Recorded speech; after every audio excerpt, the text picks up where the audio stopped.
What's up guys, TopTierYugioh here, and today we're going to have a post-Maximum Crisis Subterror deck profile. And so thanks to everybody who liked the Subterror Fiendess discussion the other day. That card is amazing, and even if we don't get any other good cards in Maximum Crisis, this is going to be the deck that I'm probably going to be playing at the start of the meta. And so let's go ahead and get into it. First we have 3 Subterror Fiendess. We should all know what this card does. If you don't, a link to a video on Subterror Fiendess is going to be in the top right corner of the screen, but it allows you to special summon your behemoths from your hand or your graveyard, as well as allowing you to negate your opponent's card effects. Amazing card, you have to play it at 3 in my opinion. Next we have 3 Subterror Nemesis Archer and 3 Subterror Nemesis Warrior. Both of these are the most efficient ways aside from Fiendess to special summon your behemoths, and you can't play this deck without summoning your behemoths, and so we want to play the best ways to summon them. And they both also offer their own flair, such as Archer being able to combo well with your True King cards, and Nemesis Warrior being able to summon itself back from the graveyard and dodge targeting effects. And then for the behemoths, we play 2 Umastrix, 1 Voltelluric, and 3 Stalagmo. So there are not that many behemoths in this deck, but I really like this ratio right now. Of course we don't know any of the new behemoths that are going to be coming in Maximum Crisis yet, but as of right now I really like this ratio. So Umastrix gives you a way to deal with your opponent's boards, but you don't necessarily want to see multiples, and so I think 2 is the correct number, and it's the easiest one to summon from Nemesis Warrior's effect, so you don't necessarily need to draw it that often. And then we only play Voltelluric in case, of a mirror match, but probably won't be playing too many mirror matches, but it's really good because it's a level 9, and so it allows you to go into rank 9s with the True King. And then we play 3 Stalagmo, because in my opinion Stalagmo is the best behemoth. It's the only one that really gives you more cards. It's a +1, and so you just want to use this effect as much as possible. It's the first one you want to see, and ideally you can use it every single turn. It sets up your Nemesis Warriors in the graveyard, and it also has the highest attack outside of Ultramaphus. It's also the only behemoth that's remotely good in multiples, because you can just discard a second copy from your hand, which is another reason why it's, if any of them are going to be played at 3, it should be Stalagmo. But that's it for the behemoths. Next we have 2 True King Lithosagem, which is the Earth one. Lithosagem is really good because you can destroy your archers to special summon your other behemoths or other Subterror monsters like Fiendess even. And it also allows you to go into rank 9s. And now also being able to banish cards from your opponent's extra deck can come up, especially if they only have certain 1-ofs that are really important. Like if you're playing a Zodiac Hybrid, you could banish their 1 Drident or their 1 Leica or something like that. Or you could banish their Invoker. Or sometimes what I'll do is, if I know there are only certain outs to my board, like my opponent needs to have a Castel or something to out this board, or they need a Break Sword to destroy Hidden City, or whatever they might need, and I know they need it, I'll banish that with Lithosagem's effect. So it's pretty good. I wish the attack was a little bit higher though. But nonetheless, I really like it at 2. You don't want to see it in 3s because multiples aren't necessarily advantageous, and you really only want to do it when you have Archer. Next we have 3 Speedroid Terratop, 1 Take Tumborg. These are still necessary in Subterror decks. It's another way to get to your Nemesis Warrior, and it also helps you summon Totem Bird. And similarly to Fiendess, being able to control the tempo is a pretty good win condition for the deck now, and so having the ability to go into a Totem Bird does help out a lot. Because sometimes you could have just Totem Bird, Fiendess, a set monster, and then Hidden City. And that's going to be really hard for your opponent to play through. So just setting up multiple lines of negation can often lead you to winning games. Then, you can just special summon Terratop and Take Tumborg, normal summon a Nemesis Warrior, use Nemesis Warrior's effect to summon any Subterror with levels 10 or lower, which in this case is every other behemoth in the deck. And so there are a lot of combos that you can do with the Speedroid engine, as well as the Brilliant Fusion engine, which we also play. So the next 2 cards are Garnet and Trick Clown. And I'm actually a really big fan of Trick Clown because it gives you another level 4. So you can go in the rank 4s with your Nemesis Warrior, which you could have normal summoned or brought back from the graveyard. And then finally, the last 5 monsters are hand traps.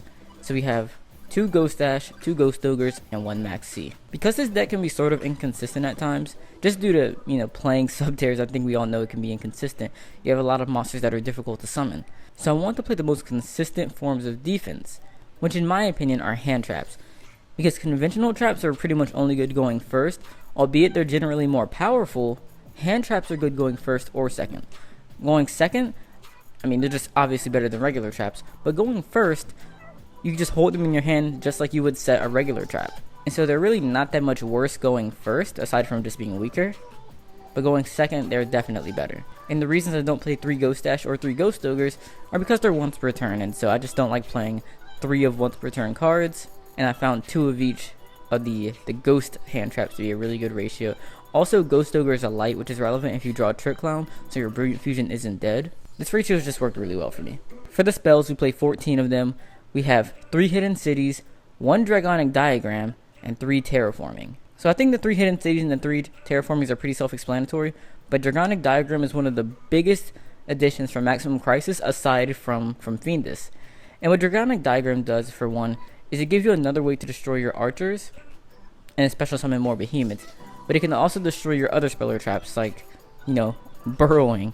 So what you can do is set up burrowing, destroy burrowing with Diagram to search a True King, and then search an archer, or any other Subterror that you might need. You might search a Fiendess or whatever.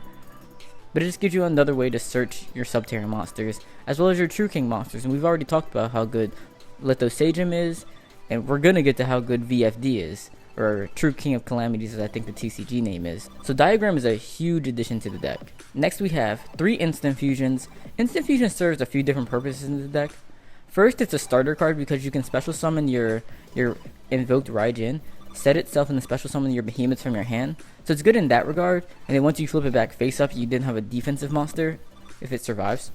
So it can be sort of a starter card, as well as defense if it survives. But Instant Fusion can also be an extender if you summon Norden, which can bring back any of your level 4s to go into a rank 4, or you can even bring back one of your level 3 hand traps to go into a synchro monster. So Instant Fusion is definitely necessary at 3 because it is another starter as well as an extender, so it's always going to be good. Next we have 3 Brilliant Fusions. So it's very similar to Terratop in that this gives you 2 monsters on board for you to either tribute with Nemesis Warrior's effect, or to use for other reasons. So like you can use your Seraph Knight's extra summon in order to tribute set a behemoth. That comes up every now and then. You can use the Trick Con to do Scent for a rank 4. You can use either one of them for synchro material if you have a hand trap to summon, or if you have an Instant Fusion and bring back a hand trap. So there's a lot of different things you could do with Brilliant Fusion. And if you're interested in some of the combos that you can do with both Brilliant Fusion and Speedroid Terratop, or one or the other with Subterrors, I did a video on it like a little while back. I'll put the link to that in the top right corner of the screen. Check that out because both Speedroid engines and Brilliant Fusion engines are very, very versatile in Subterrors, and I think you need them. In a deck like Subterrors where it's hard to do many things on your own, you need these other extenders and other engines to sort of get everything going. And then finally for the spells, we play 1 for 1. And so this is for special summoning Fiendess pretty much. And one really cool thing I think you could do is you could discard a Subterror monster for 1 for 1, summon Fiendess, and then summon back that monster that you discarded. So that's pretty cool. And then the only traps we play are 2 Subterror Behemoth Burrowing. And I was actually really torn between playing like actual traps or playing these traps, but I really like Burrowing more because if you have Dragonic Diagram, which you do have essentially 4 of, this turns into another way of searching your Subterror monsters, and so it really helps you get your engine going, which this deck needs. But then also, it protects you from destruction if you do have it as a, like if you set it. So if you build a board and you set Burrowing, it's going to protect you from cards like Masterpiece, which is, huge post-Maximum Crisis, and so I also really like that. However, this is something that I'm testing right now. Other options would be, I think Solemn Warning would be a good choice. Of course, Barrier, Solemn Strike, Lost Wind, Kaijus would be good. So there are a lot of different things that you can put in this place, or you could cut them all together and just play, less than 42 cards, which this main deck is. So there are a few different options I think you could do with this build at this point. It's really sort of up to you and your personal preferences. But right now, I've been enjoying the Burrowing. I think being able to destroy it with Dragonic Diagram kind of adds another dimension to the deck. And there have been some cases where I've been able to use the Graveyard effect too. So like I'd use Dragonic Diagram to destroy Burrowing to search a monster. Like it could either be like a Nemesis monster or a Behemoth, and then I could banish it to set that monster and special summon a Behemoth from my hand. So that's come up. Or just searching Fiendess, like that works too. So let's move on to the extra deck. First we have 1 Seraph Knight, 1 Invoked Raijin, and 1 Norden. We talked about all of those from main deck cards pretty much. For the synchros, we have 1 Yazi and 1 Ancient Fairy Dragon. So Yazi is actually one of my biggest favorites in this deck because you can summon it off of a level 4 and then one of the hand traps, but it allows you to destroy your opponent's cards, and then when Yazi is destroyed by a card effect, aka its own in most cases, you can special summon a worm from your deck, so you can summon your True King. So you can go into Yazi, pop an opponent's card, then summon Lithosagem, and then if you have access to Voltoloric through one of your other ways to summon your Behemoth, you can go into a rank 9. And I absolutely love that play. So next we have 1 Ancient Fairy Dragon, and you can summon this just as easily as you can Yazi, but I'm a big fan of this because of the prominence of True Dracos, True Kings, and pretty much all the field spells that are running around the post-Maximum Crisis meta. And so you can go into Ancient Fairy Dragon, destroy their Dragonic Diagram, and then search a hidden city, or search your own Dragonic Diagram depending on what you need.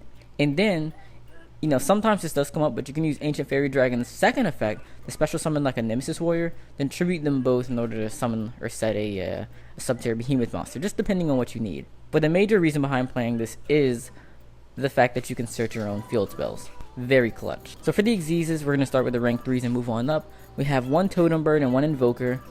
Like I mentioned earlier, Totem Bird is sort of a win condition card. Like, it helps you control the tempo of the game, which is a very good way for you to win with this deck right now. And then Invoker, I'm sort of mixed on. Like, I haven't really gone into it that much, but there are games where it comes up where you need to summon your Nemesis Warrior, and this is a way to do that. But you're not as reliant on Nemesis Warrior as you were in the past, and so this is something that could be removed.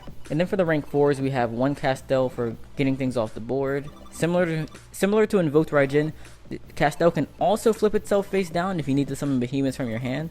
It's not a play that you should do very often, but in certain cases, I do think it's important to be aware that you do have that option.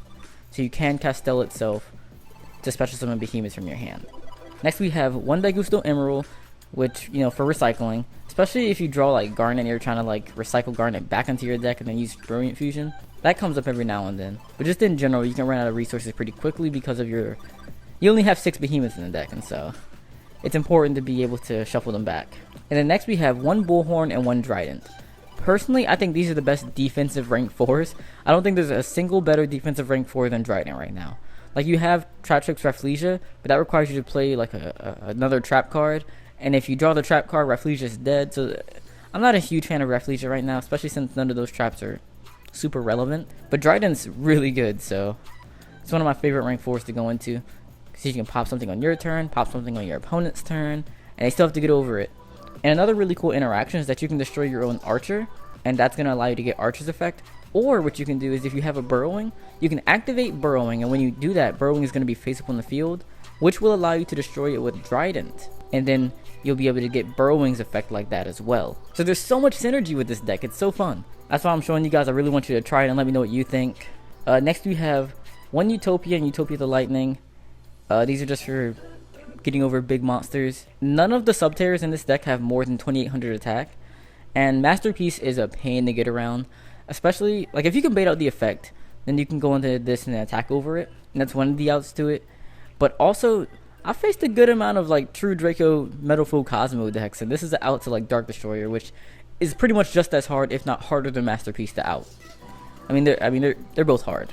Dark Destroyer can't be targeted. You pretty much really don't want to destroy it either. Masterpiece is unaffected by a whole bunch of stuff and has a quick effect. You need some way to get over those monsters. And then for the rank 9s, we have one True King VFD, or I think it's going to be called True King of Calamities in the TCG. So we'll see about that. But you guys know what I'm talking about. The rank 9, 3000 attack and defense stops your opponent from doing anything monster related. Pretty much very, very good. And the other rank 9 we play is one Phantom Fortress Enter Blackneer. And this is just really good for sometimes you don't really need VFD. Like if it's like a really simplified game state, then this can simplify it even further. So you can just get rid of one of your opponent's cards in their hand or graveyard. Whatever they really need to come back and get into the game, you can sort of banish it and just not have to deal with that. So that has come up every now and then. So then for the side deck, this does probably depend on your meta, and we don't really know what the post-Maximum Crisis meta is going to be like for sure. It's something that we've never seen before. So like in the OCG, they didn't have all this Lunalight combo crap with their Zodiac deck. They didn't have Norden, they didn't have, or I guess they had Instant Fusion, but they didn't have Norden. They didn't have Subterrors even. They didn't have Spirals. But they also had three Rat Pairs at the time and not 2. So it's going to be so interesting to see what the meta is going to be like. We don't know yet. We just don't know. They had Cosmos with 3 Dark Destroyers. We only have it with 1. I'm trying to think what other differences there are.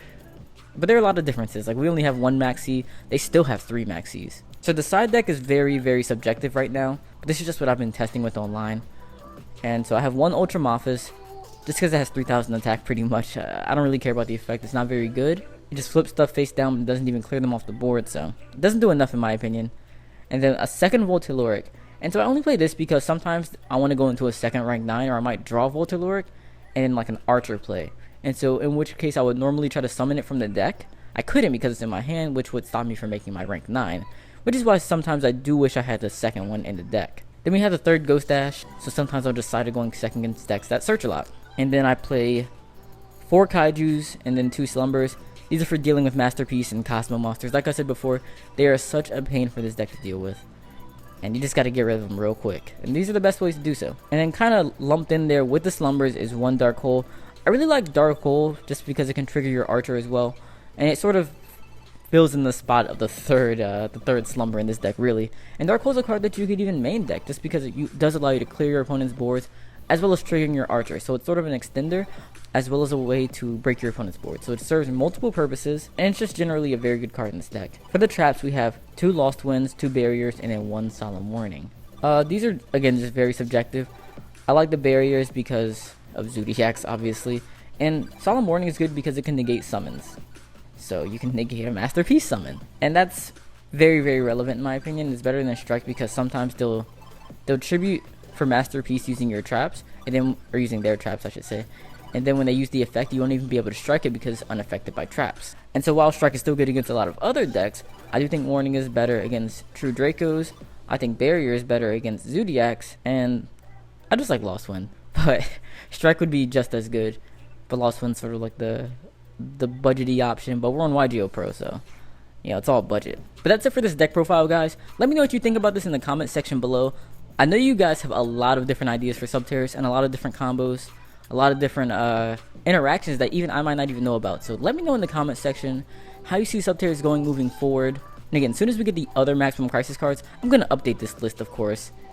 So this isn't like a final thing or anything like that. It's going to be updated. They're going to be new cards, new effects, new interactions. But for now, and even if everything else is bad, I think this is a very good place to start. So definitely subscribe to my channel if you're interested in more Subterror content. I've got a lot on there already, and a lot coming in the future as well as other competitive Yu-Gi-Oh content. And now if you missed the discussion on Subterror Fiendess, again, a link to that is going to be in the top right corner of the screen as well as in the end card, so if you just wait a couple of seconds, you'll get to that. But also, if you want to see some duels using this deck, I'm going to put a link to that also in, again, the top right corner of the screen in the end card. So either click that now or wait until the end of the video to check that out. I'm sure it's going to be in the related videos or something as well. But definitely check that out. I appreciate you guys supporting the channel, and I will see you guys later.